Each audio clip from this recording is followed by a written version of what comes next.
For most managers in the industry, they spend half of their careers trying to understand why their employees don't do what they're supposed to do.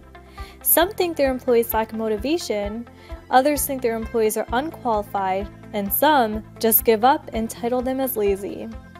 Today we will try to identify and explain 16 simple reasons as to why employees underperform, what managers can do about it, and finally, we will tie all of this to the preventive management. Underperformance is a vicious cycle of uncertainty, distrust, wariness, and lack of direction.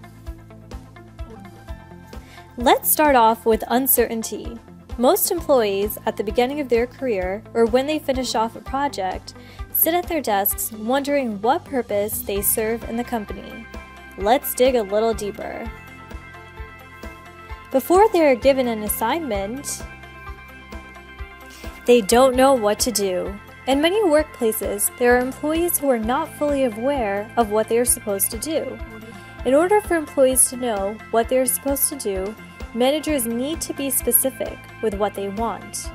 When giving instructions, avoid ambiguity and give clear directions. For example, if you say to your employee, "Be on time for work," this is vague, because what is considered on time? Punch in by 9 a.m., get to the desk at 9 a.m., or pull into the lot at 9 a.m. This lack of clarity causes unproductiveness. If you want to increase productivity, start with a good job description, and along the way, give a clear, detailed instruction. They don't know how they should do it. The problem that many companies have is that they think telling employees what to do is teaching them. There needs to be demonstration and practice rather than just telling. There are 3 reasons why employees don't know how to do what they are supposed to do. 1. Managers assume they do know. 2. Managers believe they are teaching when they are not. And 3. Managers do not want to waste time teaching. This problem is very damaging to the company, and managers should immediately enforce effective teaching instead of telling. They don't know why they should do it. It is important for employees to know why they are doing a certain task. They need to understand that their execution of their job will either benefit or harm the organization, and that it will either benefit or harm employees, including themselves. Here's a quick 5 steps to get employees to understand the why. 1. Let employees know why they should do it and why they are getting paid to do it. 2. Explain the problems, goals, solutions, and expected success in detail. 3. Be convincing in explaining long-range benefits. 4. Don't tout the honor and glory of the company unless the business is in danger. If anything, give them profits as incentive and ownership. 5. Explain consequences for their performance, such as rewards, knowledge, prestige, and opportunity. There even comes a point where they don't trust you enough. Employees are not given examples or guidance to work towards what is expected from them. In this case, they go ahead and approach situations as they please. Employees are misinformed about the success rate of their method, simply saying, their way is not the way to approach the situation. What needs to be done is that 1. Managers should try to explain to them what they know about their method and the success rate of that method. 2. Discuss a task with their employees instead of just leaving them on their own, and correct their thinking if they're learning towards the incorrect method. They think something else is more important. Employees are often not told the level of importance that tasks have, or are misled to think certain tasks are more urgent than others. Solutions to this miscommunication can be that managers explain why certain priorities have changed and update the urgency as more work is added, and to not label everything as a hot priority. Soon after, when they receive the assignment, all the distrust leads your employees to a state of wariness, where they start to have misconceptions of their work and they begin to anticipate negative consequences. Anticipating a negative consequence is quite different than there actually being one. Sometimes, the problem does not really exist, but the employees fear that they will not be able to perform well or they fear the negative response of authority or other employees.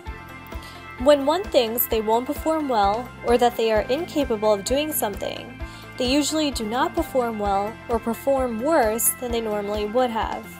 For example, someone may not ask a question because they worry about other people's harsh opinions. This question could have been essential for that employee's performance, and not knowing the answer could risk it. One of the most common errors that managers can make is to treat situations of not knowing as situations of personal limit. Personal limits can either be permanent, hindering performance, or temporary, where it can be corrected. When the manager is describing personal problems, he should be specific as opposed to general, avoid using terminology such as failure, and collect information before making a final decision. Managers sometimes give their employees more work than they can actually do in reality. Often, employees don't know how to do a certain task due to not receiving proper training. As a professional manager, you should know that anything can be done, and you should resist from using phrases such as "no one can do it." If workers are unable to complete a task, give workers an alternative option. It is critical that the manager uses resources in ways that permit people to perform. Despite their wariness, the employee begins to work, but they already lack direction, so they think they are doing it. Within many organizations, employees are often given not enough feedback to improve performance. Very too often, it is too late for improvements to be made. While employees don't know when they're failing, managers don't take the time to make sure these employees are on the right track. Because feedback is important and has an influence on performance, the timing of feedback is essential and should not be delayed. Instead, managers should keep feedback as specific but neutral as possible, targeting the behavior and not the performance. When it really comes down to it, providing feedback in work situations where there has been little feedback increases productivity dramatically without making any other change. There are no positive consequences for doing it. Employees are not given positive reinforcements for the work that they accomplish. A solution to this problem can be solved through a saying such as, "I noticed you put in some extra time last night to complete this report on time. I really appreciate your effort." It is as simple as that. There are obstacles beyond their control. Many times there are obstacles beyond the employee's control, which restrict them from doing what they are supposed to do. Some of these obstacles include barriers that stop them from performing or different directions for management. These obstacles are split up into 3 categories. The first one is those situations where conditions exist outside the employee that prevent that employee or any other from performing their task appropriately, such as a fire or power failure. The second one is a situation that stops an employee from performing appropriately the way he or she always does it.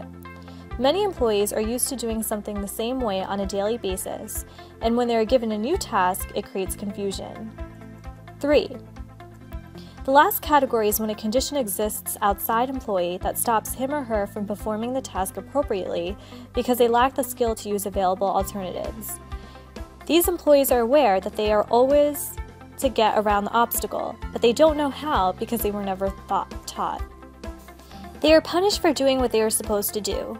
Employees are often punished or shot down when they ask for help or approach the employer in the interest of the organization. To remove the punishment, managers should change behaviors that actually deliver punishment. For example, when employees send you reports, don't return them with only negative comments. Include good comments as well.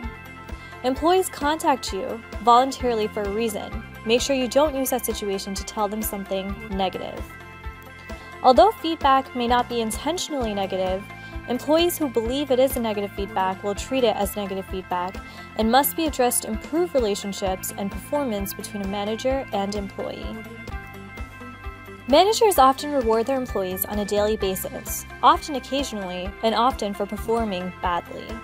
For example, managers often fix an employee's problem without the employee actually understanding the problem. In order for managers to provide positive feedback, they must understand the reward system they are putting in place. Managers should analyze the consequences delivered when employees fail or cause you problems. A child that is yelled at in class for asking a question will not be motivated to improve his or her performance. Managers must be aware of this problem and should incorporate positive feedback whenever possible and apply necessary management during an appropriate time, not just during a convenient moment. Employees who do difficult tasks poorly are given only easy tasks to perform, or employees who are difficult to control receive job assignments giving them a lot of freedom. Because they are rewarded instead, employees do not learn from their mistakes or behaviors. If a manager repeatedly rewards their subordinates' complaining behavior with attention, complaining behavior will increase in frequency. Managers should apply progressive discipline with employees who are difficult to control. Managers often have a challenging time identifying when their employees are suffering from personal problems outside of the work environment. Most companies provide employees time off from work for funerals in the immediate family, dental appointments, airport pickups, etc. It is very important that managers understand that everyone reacts to personal problems in different ways, whether it be during interactions with coworkers or customers. Occasionally, managers will permit an employee to not perform because of a personal problem. However, the manager must accept responsibility for the lost money, as a manager is essentially giving away corporate net dollars. In order to prevent adverse effects from personal problems, the manager should clearly identify which personal problems the organization will accept as reasons for non-performance on the job so that all managers are following the same guidelines. At this point, if I ask you why employees don't do what they're supposed to do, you will probably answer poor management and go on to list the reason we explored as your supporting details. Yet, underperformance is mainly caused by poor management, but it could be solved by preventive management. What is it? Well, it is the strategy that tackles the reasons for non-performance before they become the cause for non-performance. In other words, management is an intervention. Without the intervention of the baker in cake baking, the ingredients would remain in their cartons and containers.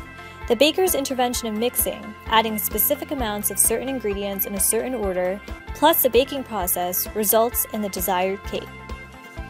Similarly, in musical orchestration, although the music is written, it is the conductor's intervention that creates the concert. So as a manager, you must engage in a preventive management strategy known as work planning. This will require you to meet with employees before, during, and after you assign them a project. When you assign them the project, you must give specific instructions. Sit down with your employees and review the requirements of the project. Discuss its importance, its due date, the available resources, and most certainly what is expected of them. To improve performance, you must be flexible. Work around their personal problems and allocate time of your busy schedule to look over their work and answer their questions. Also, give them feedback.